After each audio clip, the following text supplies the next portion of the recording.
1999 की गर्मियों में कारगिल की ऊंचाइयों में भारत और पाकिस्तान के बीच एक भीषण जंग हुई थी।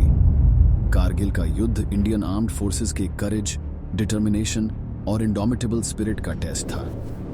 आप में से अधिकांश लोग कारगिल की विभिन्न वीरगाथाओं से परिचित होंगे, लेकिन दोस्तों, हम आपको कारगिल युद्ध के एक ऐसे मिशन के बारे में बताएंगे जो भारतीय वायुसेना के इतिहास के सबसे क्रिटिकल और डेयरिंग मिशन में गिना जाता है, जो कारगिल युद्ध में एक टर्निंग पॉइंट साबित हुआ था।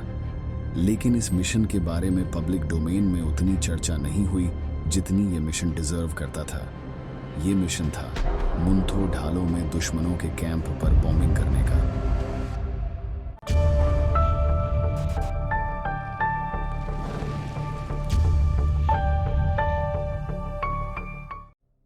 इस सब की शुरुआत हुई 3 मई 1999 से, जब पहली बार कुछ लोकल्स ने पाकिस्तानियों की घुसपैठ की जानकारी आर्मी को दी, और फिर 5 मई को कैप्टन सौरभ कालिया के नेतृत्व में एक सर्च पार्टी को रवाना किया गया।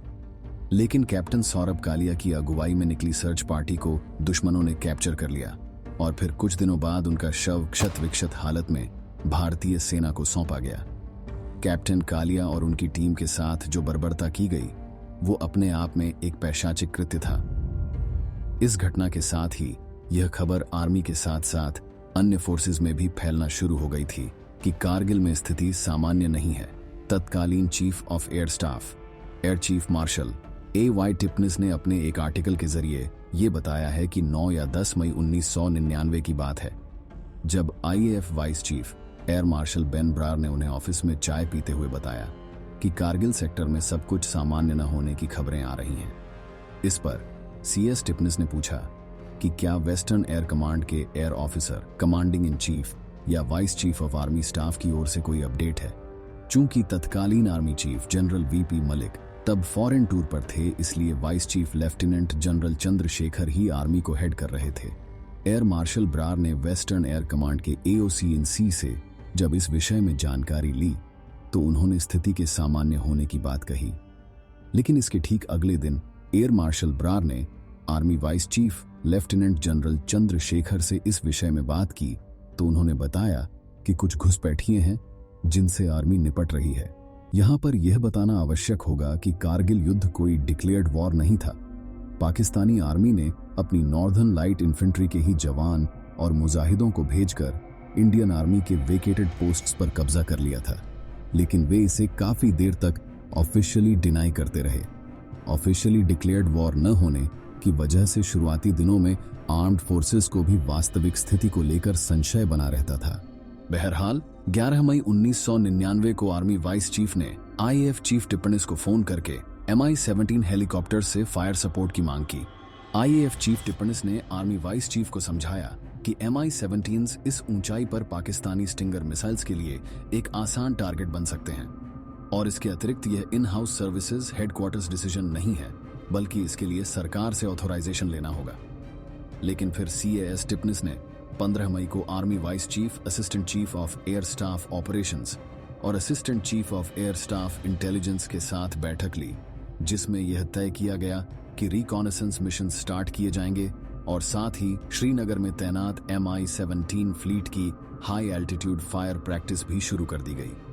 चूंकि Mi-17 का इस्तेमाल आमतौर पर ट्रांसपोर्ट हेलीकॉप्टर के लिए ही किया जाता था, लेकिन कारगिल युद्ध के समय हमारे पास हाई एल्टीट्यूड पर ऑपरेट करने वाले अटैक हेलीकॉप्टर्स नहीं थे, और इसलिए Mi-17 को ही हाई एल्टीट्यूड पर कॉम्बैट मिशन परफॉर्म करने के लिए हथियारों और काउंटर मेजर सिस्टम से इक्विप्ड किया गया, और इनिशियली रिकॉनेसेंस मिशंस के लिए जैगवार और कैनबरा जैसे एयरक्राफ्ट का प्रयोग किया गया। 18 मई को आर्मी वाइस चीफ और DGMO ने प्रधानमंत्री को स्थिति के बारे में ब्रीफ किया। स्थितियां जैसे जैसे साफ हो रही थीं, वैसे वैसे जटिल भी होती जा रही थी। अब तक अंदेशा हो गया था कि बहुत बड़ी संख्या में पाकिस्तानी घुसपैठिए कारगिल सेक्टर के ईस्ट और वेस्ट में LOC लाइन के आसपास की एडवांटेजेस पोजीशंस पर कब्जा कर चुके हैं।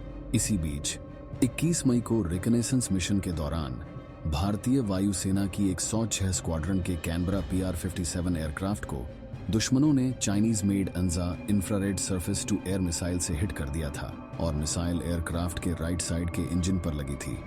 हालांकि एयरक्राफ्ट के pilot wing commander CH Kulkarni और उनके साथी बेहतरीन फ्लाइंग स्किल्स का प्रदर्शन देते हुए एयरक्राफ्ट को श्रीनगर बेस पर सेफली लैंड कराने में कामयाब रहे।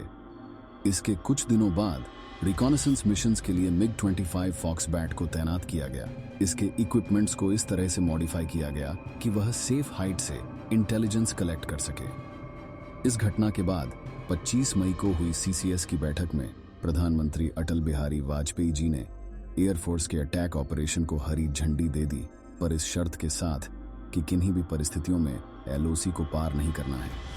हालांकि भारतीय वायुसेना पर केवल अटैक हेलीकॉप्टर्स को ही इस्तेमाल करने का प्रेशर था, लेकिन CS टिपनेस सरकार को यह समझाने में सफल रहे कि हेलीकॉप्टर के लिए सूटेबल एनवायरनमेंट बनाने के लिए फाइटर जेट एक्शंस की आवश्यकता थी।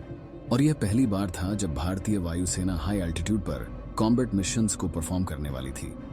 लेकिन हाई एल्टीट्यूड पर मिशन को परफॉर्म करना क्यों होता है चुनौतीपूर्ण, और मुंथो ढालों पर स्ट्राइक करना एक बड़ी चुनौती क्यों था, जानेंगे अगले एपिसोड में। तब तक के लिए जय हिंद, जय भारत।